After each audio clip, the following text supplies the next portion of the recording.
Eh bien, pour l'instant, l'échec des projets russes sur la scène européenne. Moscou a dépensé beaucoup d'énergie et évidemment d'argent pour ralentir notre mouvement vers l'Union européenne. Mais les négociations sur l'adhésion de l'Ukraine à l'UE débuteront effectivement la semaine prochaine, a déclaré le président Zelensky. Le Conseil de l'UE a approuvé cette semaine le cadre de négociations pour l'Ukraine et la Moldavie. Et le 25 juin, des conférences intergouvernementales se tiendront pour lancer les négociations à Luxembourg. Et le lendemain, à Bruxelles, le président ukrainien signera un accord de sécurité avec l'UE, selon DW. Le texte a fait l'objet d'un accord pendant plusieurs mois, selon un fonctionnaire européen. Le document décrit non seulement l'assistance militaire à l'Ukraine, mais aussi le soutien financier, l'intégration européenne et d'autres domaines de coopération. Prévoit-il la participation directe de soldats de l'UE aux côtés des Ukrainiens dans la lutte contre la Russie? Nous le découvrons après coup. Nous, en Ukraine, suivons donc de près l'issue d'une autre bataille pour la nouvelle composition du Parlement européen, qui dépend notamment, qui dirigera ensuite la Commission européenne, le soi-disant gouvernement de l'UE. Ils travailleront pendant les 5 prochaines années, jusqu'en 2029, et nous avons besoin du soutien politique des Européens, non seulement en temps de guerre, mais aussi sur le long chemin qui mène à l'Union européenne. Il y avait de l'anxiété, car lors de ces élections, ils ont prédit le triomphe des partis de droite qui ne sympathisent souvent pas avec nous, mais avec la Russie. Le vote dans les 27 pays de l'UE a montré que l'extrême droite a effectivement légèrement amélioré sa position, mais que la majorité pro-ukrainienne au Parlement européen restera. La plupart des pays ont déjà annoncé leurs résultats, certains sont encore en train de compter. Actuellement, sur le diagramme, cela ressemble à ceci. Les 3 plus grands groupes politiques restent inchangés et remporteront ensemble 399 députés sur 720 lors de la nouvelle convocation du Parlement européen. Le vainqueur des élections, le Parti populaire européen pro-ukrainien, dirigé par notre sympathisante Ursula von der Leyen, obtiendra 189 sièges. L'Alliance progressiste des socialistes et démocrates de la CEI arrive en 2e position avec 136 sièges. La 3e place revient à l'Association des libéraux Renouveler l'Europe avec 74 sièges. Lors de la dernière législature, cette coalition était légèrement plus large. Cependant, Ursula von der Leyen n'a besoin que de 361 voix pour obtenir la tête de la Commission européenne. Bien sûr, tout n'est pas si simple, écrivent nos confrères de la publication Babel. Tous les députés de ces 3 partis ne peuvent pas soutenir sa candidature. Ce sera donc toujours une question de négociation au sein de la coalition. Mais Madame Ursula a déjà annoncé qu'elle construirait à nouveau un centre politique puissant au sein de l'UE qui serait fondamentalement pro-ukrainien. Qu'en est-il des partis de droite? Ils n'ont que légèrement amélioré leurs résultats. Identité et démocratie, ID, Marine Le Pen et les conservateurs et réformistes européens de droite, ECR. Ils auront ensemble 141 sièges contre 128 lors de la précédente législature.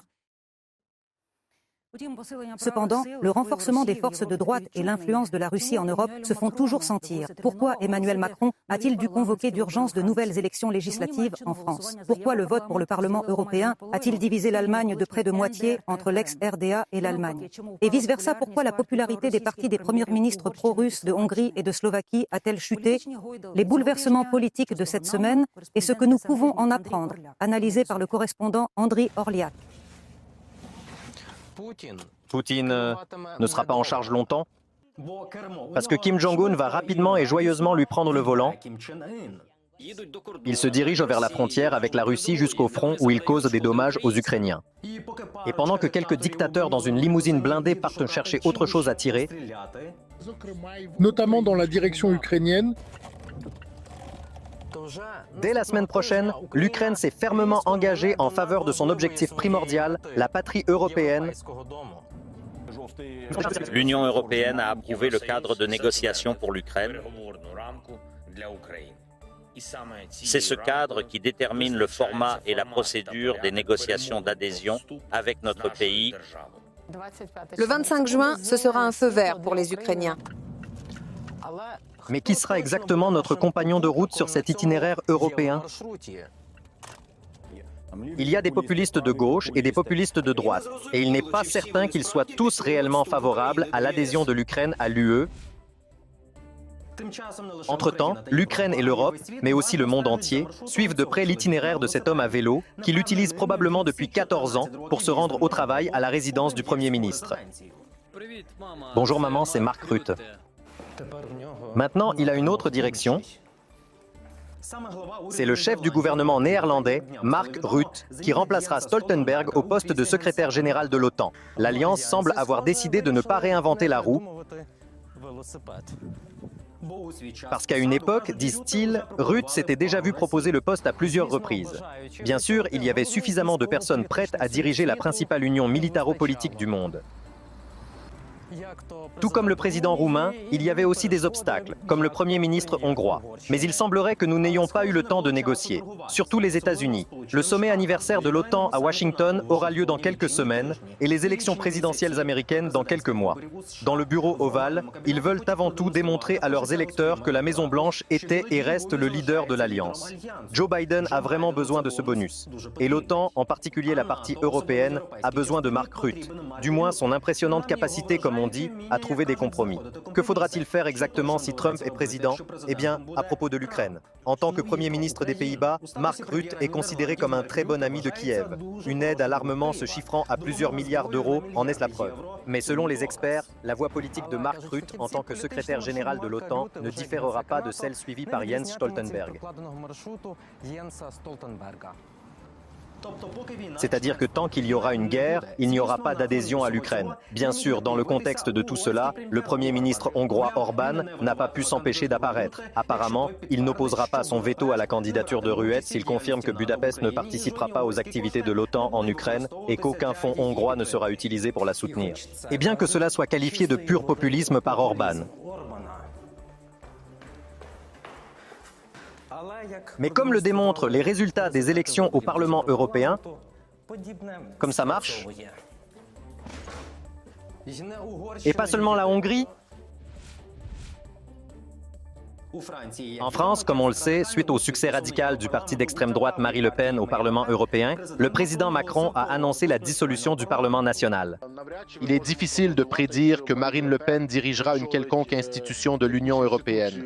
Mais à mon avis, le plus dangereux ici est la tendance que le Parti de la Confédération de la Liberté et de l'Indépendance a remporté en Pologne au cours du 3e mois, signifie qu'il existe en Pologne des sentiments dirigés contre l'Union européenne,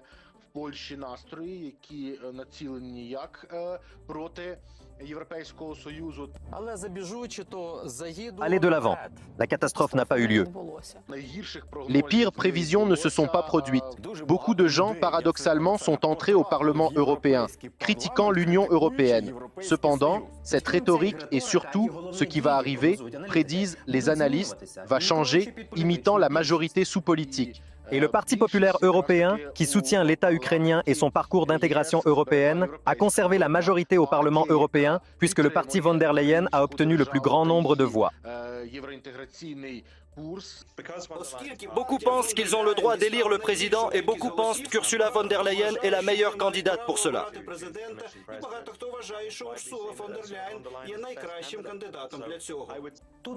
Il faut comprendre ici que l'organe le plus influent de l'UE n'est pas tant le Parlement européen que la Commission européenne. Il est composé de 27 commissaires, chacun étant responsable d'un certain domaine de travail, une sorte d'analogue du cabinet des ministres ukrainiens. L'autre jour, les dirigeants européens se sont réunis pour se mettre d'accord sur qui postulera au poste clé de direction. Mais ils ne se sont pas mis d'accord. Et la semaine qui devrait être due, disent-ils, devrait être décisive. Mais on pense que Mme von der Leyen conservera toujours la présidence de la Commission européenne.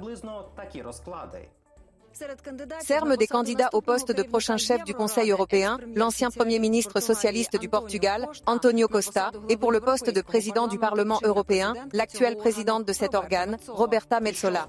Et ce qui est extrêmement important pour l'Ukraine, c'est que nous voyons en particulier que le Premier ministre estonien, Kaja Kallas, peut devenir le principal diplomate de l'Union européenne. Et c'est très important car ce politicien, ce Premier ministre estonien, en a été capable de faire beaucoup pour notre pays. Cela signifiera notamment combien de feux verts ou rouges seront sur nos feux de signalisation. Et quelle sera l'orientation des relations de politique étrangère de l'Europe avec les pays du Sud dans les années à venir? Car même les récents flirts entre Poutine et Kim Jong-un à Pyongyang n'auraient guère pu avoir lieu sans le navigateur de Pékin. Faire entrer la Corée du Nord sur la scène internationale sans la volonté du Céleste Empire. Probablement comme Moscou-Poutine a signé un accord avec le dirigeant nord-coréen sur un partenariat stratégique global entre la Russie et la RPDC tous les jours, électrifier l'air dans la région. Bien que pour le Kremlin cela semble être un effet secondaire, l'objectif est différent. La Russie tente désespérément de renforcer ses relations avec les pays qui peuvent lui fournir tout ce dont elle a besoin pour poursuivre la guerre d'agression. Comme vous le savez, un projet que l'Ukraine attend depuis longtemps a déjà été présenté au Congrès, la reconnaissance de la Russie en tant que pays sponsor du terrorisme, ne serait-ce que parce que la coopération militaire avec Kim est une violation de la résolution du Conseil de sécurité de l'ONU. Nous apprécions grandement votre soutien constant et cohérent à la politique russe, en particulier dans le sens ukrainien. Un prix élevé peut signifier un paiement très coûteux, par exemple pour la technologie des armes nucléaires à la Corée du Nord. Et en Corée du Sud, tout cela a été pris plus qu'au sérieux, qui a sérieusement décidé de revoir sa propre politique étrangère. La question de la fourniture d'armes à l'Ukraine sera examinée. Qu'est-ce que cela signifie que Poutine a irrité l'un des pays les plus technologiques au monde et en même temps un puissant fabricant d'armes ? J'espère que cela n'arrivera pas. Pendant ce temps, le véhicule blindé des dictateurs risque de susciter l'admiration de la foule des citoyens. Mais pour les poids lourds de la géopolitique, c'est comme un suceur de sang ennuyeux. Il avait l'habitude d'être balayé, mais quand il commencera à vraiment gêner, un coup ciblé suffira. Andriy Orliak, TSN, Semaine, 1+1 Marathon, les actualités réunies.